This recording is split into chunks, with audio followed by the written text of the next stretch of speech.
So today we are considering statement of cash flow.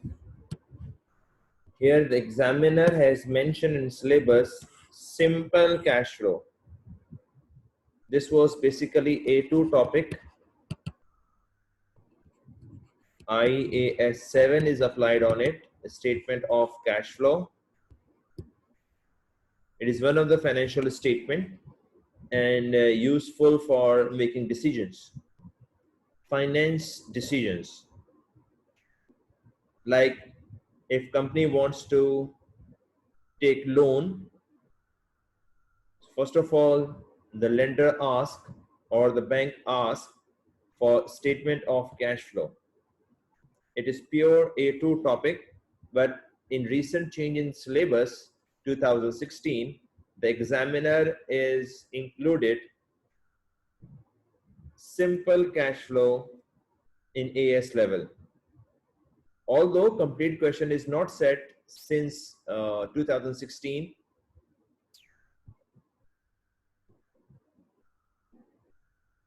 it was about 6 attempts, लेकिन इन 6 attempts के अंदर examiner ने कभी भी स्टेटमेंट ऑफ कैश फ्लो के ऊपर टॉपिक सेट नहीं किया P2 के अंदर।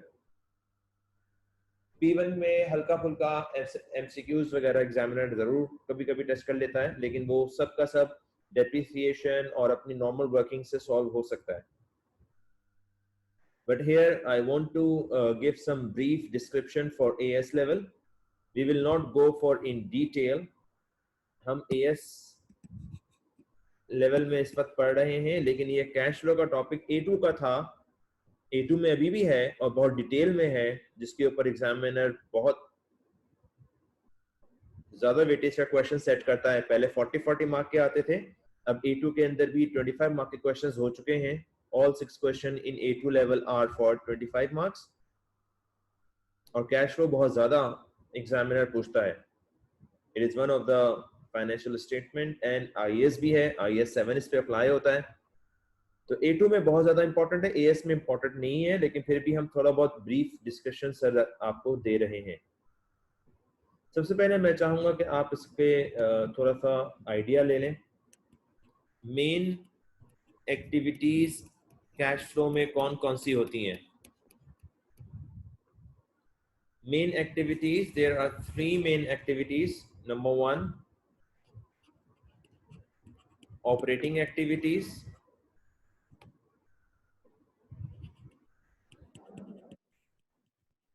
जिसमें डेली बेसिस पर रेगुलर ट्रांजैक्शंस होती हैं। Then investing activities,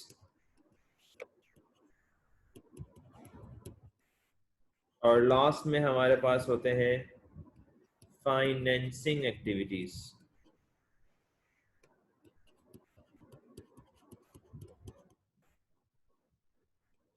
three main activities होती हैं हमारे कैश फ्लो में।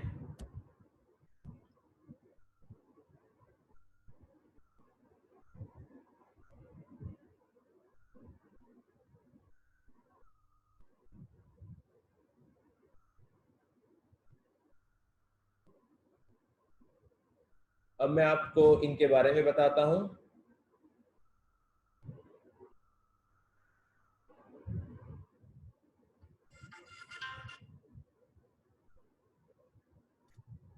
लाइक इन्वेस्टिंग एक्टिविटीज में कौन कौन सी चीजें होती हैं? सिंपल नॉन करंट एसेट की चीजें इसमें आती हैं। अब नॉन करंट एसेट में या तो आपने उसको बाय किया होगा या सेल किया होगा। बाय करने से पैसे आते हैं, सेल करने से, बाय करने से पैसे जाते हैं, सेल करने से पैसे आते हैं।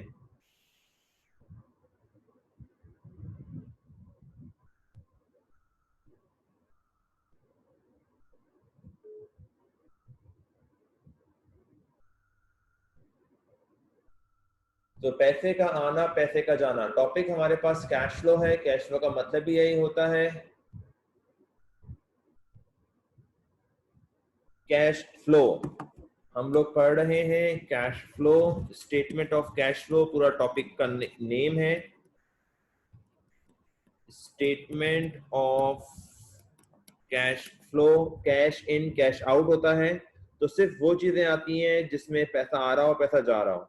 अच्छा, मैंने आपको बताया इन्वेस्टिंग एक्टिविटीज में इंपॉर्टेंट चीज सिर्फ नॉन करंट एसेट ही आता है इसमें, राइट? अच्छा सर, फाइनेंसिंग में क्या क्या आता है? फाइनेंसिंग के अंदर आती हैं कैपिटल एंड लोन्स। फाइनेंसिंग में कैपिटल और लोन्स आते हैं। अगर कंपनी है तो लोन की जगह डिबेंचर की टर्म यूज होगी, सोल ट्रेडर है तो वो लोन बोल रहा होगा। अब कैपिटल से पैसे कैसे आते हैं या जाते हैं? इश्यू ऑफ शेयर से, और डिविडेंड्स पे करने से पैसे जाते हैं। शेयर इशू करने से पैसे आते हैं, डिविडेंड्स पे करने से पैसे जाते हैं। और डिबेंचर में सिंपल या तो इशू होगा या फिर रिडीम होगा। रिडीम मतलब रीपे करना, रिडीम मतलब वापस करना। ये मेन एक्टिविटीज इसके अंदर होती हैं। अच्छा, operating belongs to regular activities, यानी रोजमर्रा की हर महीने होने वाली या हर साल होने वाली एक्टिविटीज।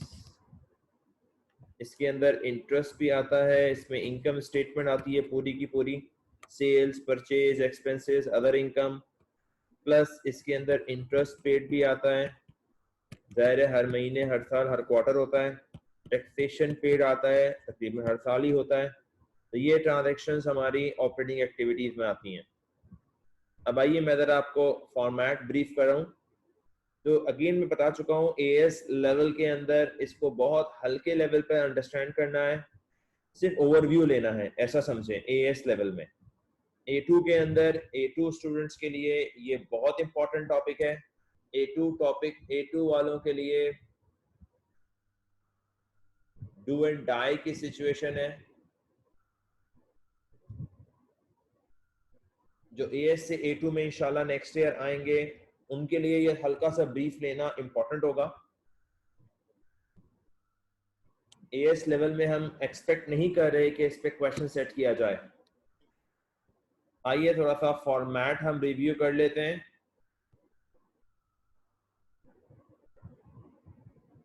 फॉर्मेट अगर हम इसका गौर से देखें तो इसमें 3 मेन एक्टिविटीज हैं। Number 1 operating activities, number 2 investing activities, और नंबर 3 फाइनेंसिंग एक्टिविटीज।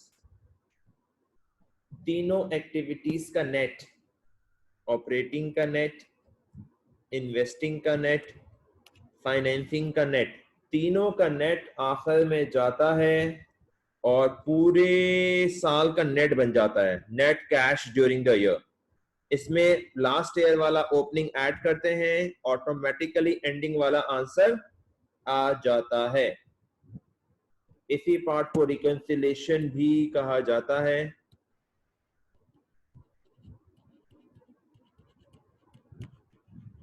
यानी आप पहले तीनों का नेट निकालोगे, पहली एक्टिविटी का, दूसरी एक्टिविटी का और तीसरी एक्टिविटी का आप नेट निकाल लोगे। इन तीनों का जो नेट आंसर आ रहा होगा उसमें सिर्फ ओपनिंग वाला ऐड कर दो, एंडिंग ऑटोमेटिकली आ जाएगा। ये प्रूव होगा आंसर, हमेशा रिकंसाइल्ड होगा। आइए फॉर्मेट गो थ्रू कर लें। देखें, परेशान होने की जरूरत नहीं है। एएस वालों को सिर्फ ओवरव्यू लेके जाना है। Operating activity starts from operating profit. Heading नहीं डालते हम ऑपरेटिंग एक्टिविटीज की। Operating activities starts from operating profit. अब ऑपरेटिंग प्रॉफिट के अंदर हम वो एडजस्टमेंट्स जो कैश से रिलेवेंट नहीं है उनको रिवर्स कर देते हैं। लाइक डेप्रिसिएशन ऐड होगा, लॉस ऑन डिस्पोजल ऐड होगा, गेन ऑन डिस्पोजल लेस होगा। ये नॉन कैश आइटम आप एज्यूम करें, क्योंकि लॉस ऑन डिस्पोजल का मतलब ये थोड़ी है कि पैसे गए हैं आपके, इसका मतलब है पैसे कम आए हैं। इनकम स्टेटमेंट बनाते वक्त इनकम स्टेटमेंट बन चुकी है, जब ऑपरेटिंग प्रॉफिट आ गया इसका मतलब इनकम स्टेटमेंट ऊपर आपकी बन चुकी है, आपने sales, purchases, expenses, other income सब ले लिया। अब मैं अपने ऑपरेटिंग प्रॉफिट को ऐसा बनाना चाह रहा हूं, अपने ऑपरेटिंग प्रॉफिट को मैं ऐसा बनाना चाह रहा हूं कि ये बन जाए net cash from operating. यानी operating profit is not cash. We want to convert it into cash in order to use it in statement of cash flow. क्योंकि statement of cash flow के लिहाज से statement of cash flow के लिहाज से statement of cash flow के लिहाज से we need only cash activities. Since operating profit is not exactly cash, so we need some adjustments to be done so that we can convert it into cash from operating. तो ये straight forward आपको रटना पड़ेगा. As वालों को review ले लें. A2 के अंदर हम बहुत डिटेल में इसको पढ़ाते हैं. A2 के अंदर हम काफी डिटेल में जाते हैं इस टॉपिक को पढ़ते वक्त. इसकी प्रॉपर वर्किंग्स होती हैं, उन वर्किंग्स के ऊपर भी हम काम करते हैं.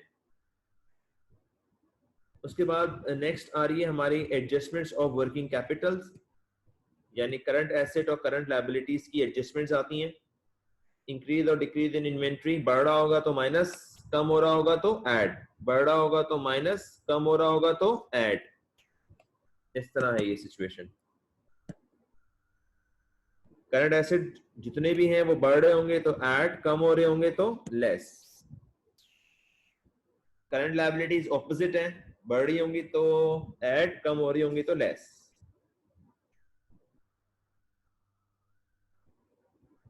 फिर ये सम करके आंसर हम निकाल लेंगे. इस आंसर के बाद अब ऑपरेटिंग प्रॉफिट लिया था, ऑपरेटिंग प्रॉफिट के बाद इनकम स्टेटमेंट बनाते वक्त ऑपरेटिंग प्रॉफिट के बाद इंटरेस्ट और फिर टैक्स आता है. रिमेंबर, यानी जब मैं ऑपरेटिंग प्रॉफिट ले लूंगा इसका मतलब मैंने अभी तक इंटरेस्ट और टैक्स नहीं लिया, इसीलिए इंटरेस्ट पेड और टैक्स पेड हम बाद में लेते हैं.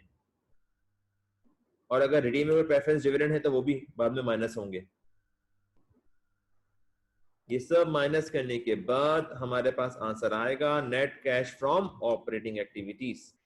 यहां पर हमारी पहला स्टेप या फर्स्ट एक्टिविटी ऑपरेटिंग एक्टिविटी खत्म होगी. अच्छा, नेक्स्ट एक्टिविटीज कंपैरेटिवली आसान है. इस पहली एक्टिविटी के अंदर जो डिफिकल्ट चीज है वो यही है कि हम कन्वर्ट कर रहे हैं ऑपरेटिंग प्रॉफिट को नेट कैश फ्रॉम ऑपरेशन में. नेट कैश फ्रॉम ऑपरेशन में ये है थोड़ी डिफिकल्ट चीज. इसको अगर आप समझ लिया कि हम कन्वर्ट कर रहे हैं, exactly cash in cash out नहीं लिख रहे, हम ऑपरेटिंग प्रॉफिट को बना रहे हैं नेट कैश फ्रॉम ऑपरेटिंग में, बस ये सहन में रख लें. उसके बाद इन्वेस्टिंग एक्टिविटीज की हेडिंग आएगी. इन्वेस्टिंग एक्टिविटीज में सिंपल नॉन करंट एसेट आ रहा है तो पैसे जा रहे हैं माइनस. फिर प्रोसीड, एसेट बेच रहा हूं पैसे आ रहे हैं प्लस. इंटरेस्ट रिसीव, अगर कोई इन्वेस्टमेंट वगैरह की हुई है वहां से इंटरेस्ट आ रहा है प्लस. इन तीनों को नेट कर दूंगा, नेट करके आंसर यहां आ जाएगा net cash from investing. That's it, simple. मैंने कहा ना फर्स्ट एक्टिविटी ही कंफ्यूजिंग है, other activities are very straightforward. Cash in cash out, cash in cash out. अब फाइनेंसिंग में आ जाए. फाइनेंसिंग में क्या क्या आ रहा है बेटा? Number 1 issue of shares. Okay sir, issue of share से पैसे आते हैं. इशू ऑफ डिवेंचर, पैसे आते हैं. रिडेम्पशन ऑफ डिवेंचर यानी मैं वापस कर रहा हूं. रिडेम्पशन का मतलब होता है रीपेड, वापस करना, माइनस. ऑर्डिनरी डिविडेंड पेड, पैसे जा रहे हैं, माइनस. इररिडीमेबल या नॉन रिडीमेबल, इररिडीमेबल भी या फिर नॉन रिडीमेबल भी कह सकते हैं, non redeemable. Preference dividend paid, पैसे जा रहे हैं. इन सबको नेट करके फाइनल आंसर नेक्स्ट कॉलम में ट्रांसफर होगा. तो जो ये लास्ट कॉलम है, that last column is a total column जिसके अंदर हम ऑपरेटिंग का नेट, इन्वेस्टिंग का नेट, फाइनेंसिंग का नेट, तीनों का नेट टोटल करेंगे. Net cash generated during the year, इसमें लास्ट ईयर वाला बिगिनिंग वाला ऐड कर देंगे तो ऑटोमेटिकली इज इक्वल टू करके एंडिंग आंसर आ जाएगा. और ये हमेशा बैलेंस आना चाहिए, हमेशा रिकंसाइल्ड होना चाहिए.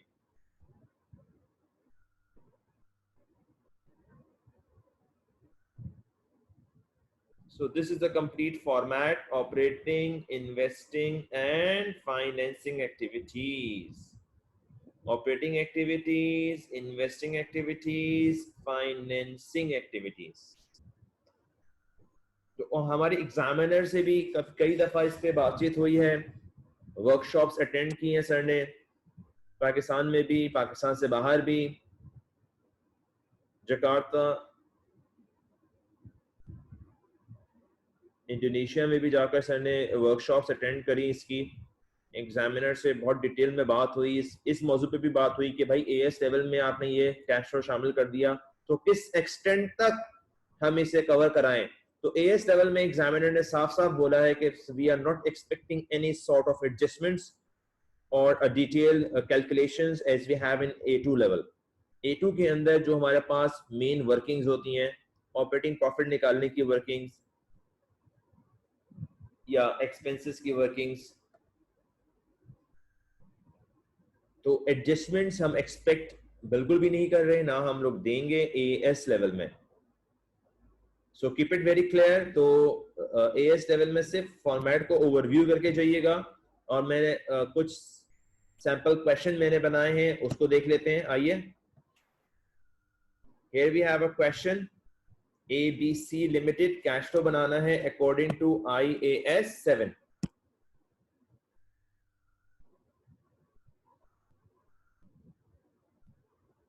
तो पहले हम अपनी काम की चीज देखते हैं। इसमें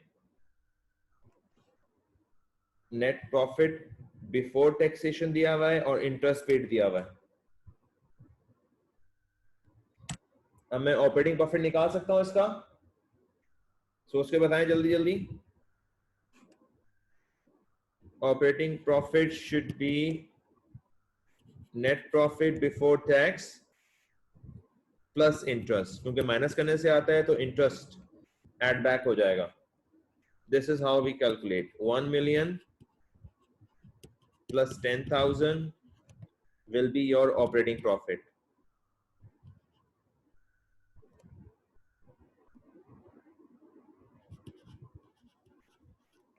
$1 million 10,000. This will be your operating profit in this question. Right हो गया? आइए, टैक्स पेड कैसे निकालेंगे? 35% of net income, 35% of net income. Tax paid should be 3,50,000. Interest received 8%, 8% of 500,000, 40,000. This sort of workings are expected in AS level. और of course A2 के अंदर इससे ज्यादा और एडजस्टमेंट्स भी आती हैं। Sale of non current asset 350, purchase of asset 750, obtain long term loan 1200,000, depreciation 300, increase in current liability 14, decrease in current assets 5, cash at the beginning 223,500. अब आइए मैं स्टेटमेंट ऑफ कैश फ्लो इनको देखकर बनाता हूं। फॉर्मेट से स्टार्ट करेंगे, statement of cash flows.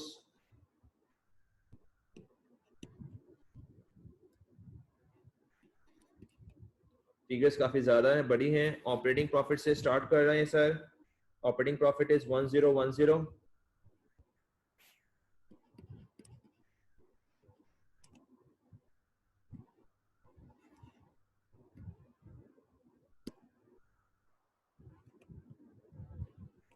Operating profit के बाद हमारे पास रेलेवेंट फिगर क्या आती है? डेप्रिसिएशन आती है। ऑपरेटिंग प्रॉफिट के बाद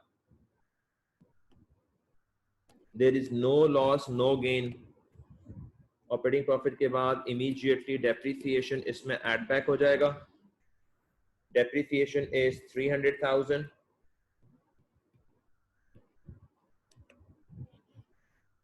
$1,310,000. After that, increase or decrease in current asset. इन्होंने अलग अलग नाम से नहीं दिया हुआ,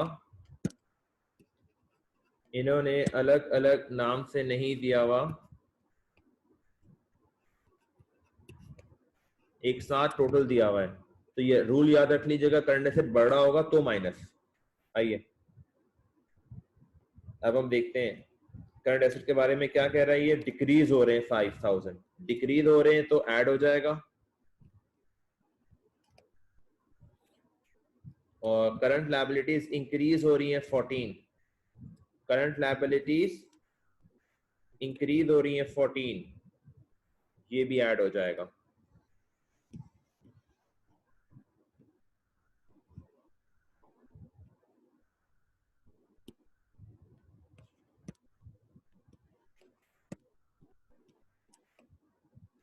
आइए इसको सॉल्व करें।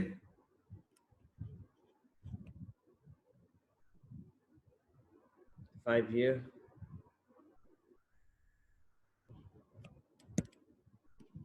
कैलकुलेटर्स ऐड कर लीजिए इसको, calculators 1310 plus 5 plus 14. The answer is 1329. इसके बाद हमारा आएगा interest paid and taxation paid. दोनों की दोनों चीजें क्या होती हैं सर? माइनस होती हैं। इंटरेस्ट पेड भी माइनस होता है, टैक्सेशन पेड भी माइनस होता है। Let me pick the values. Interest paid 10, taxation paid 350। 10, 350. Now this will be your answer. Net cash from operating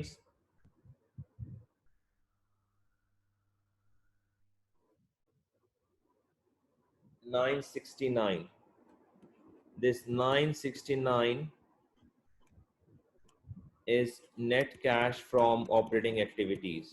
Net cash from operating activities. All right. इसके बाद हमारी heading आएगी investing activities की। Investing activities में क्या क्या होता है sir? Purchase of non current asset, पैसे जाते हैं। Proceed from non current asset, पैसे आते हैं। इंटरेस्ट रिसीव्ड, पैसे आते हैं।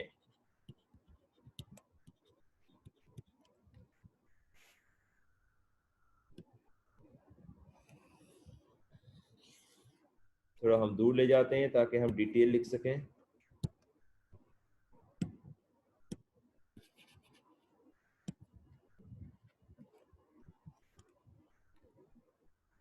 Purchase of non-current asset, proceed from non-current asset,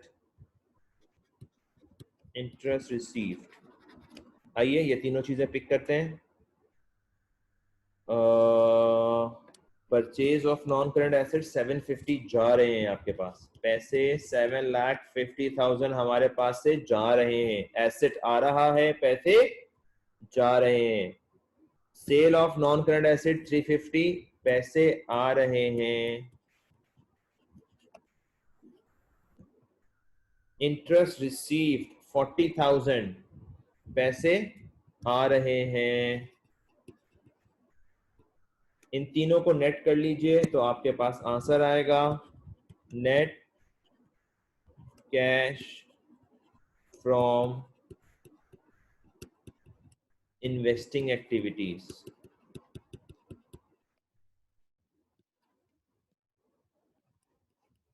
पहला ऑपरेटिंग था,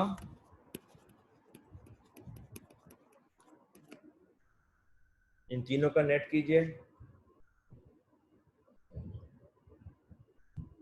750 माइनस में है ऑलरेडी, इसमें से 350 और 40 पॉजिटिव हैं। 350 और 40 हमारे पॉजिटिव हैं, तो 360 नेगेटिव आ रहा है।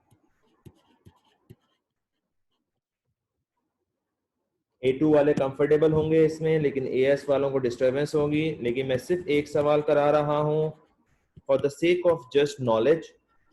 We are not expecting any question, even this sort of question in AS level. और बहुत सारे टॉपिक हैं जो एएस लेवल के हैं जो एग्जामिनर देगा। इसको P1 के अंदर कोई छोटी मोटी इसकी एक्टिविटी पूछ लेगा। फाइनेंसिंग एक्टिविटीज, फाइनेंसिंग एक्टिविटी के लिहाज से क्या बच गया हमारे पास, ये भी यूज हो चुका है। Bank loan, obtain bank loan of 1200,000, obtain loan 1200,000, this is the only activity जिससे पैसे हमारे पास आ रहे हैं, तो यही बन जाएगा हमारे पास net cash from financing activities 1200,000। अब आइए, अब हम इन तीनों रेड वालों को, ये पूरा हमने क्वेश्चन सॉल्व किया है, operating activities, investing activities and financing activities. आखिर में इन तीनों मेन कॉलम्स की, मेन फिगर्स की सम कर लेंगे, नेट कैश। तो ये हमारे पास आंसर आएगा net cash generated during the year.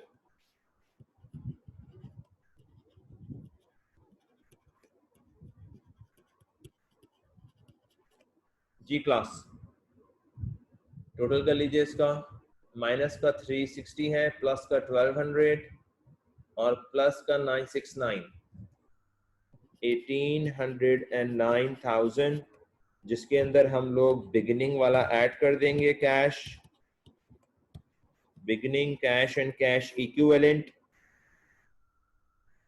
ये रहा 223,500, एंडिंग ऑटोमेटिक आ जाएगा। कैश फ्लो में कैश एंड बैंक सब शामिल होता है।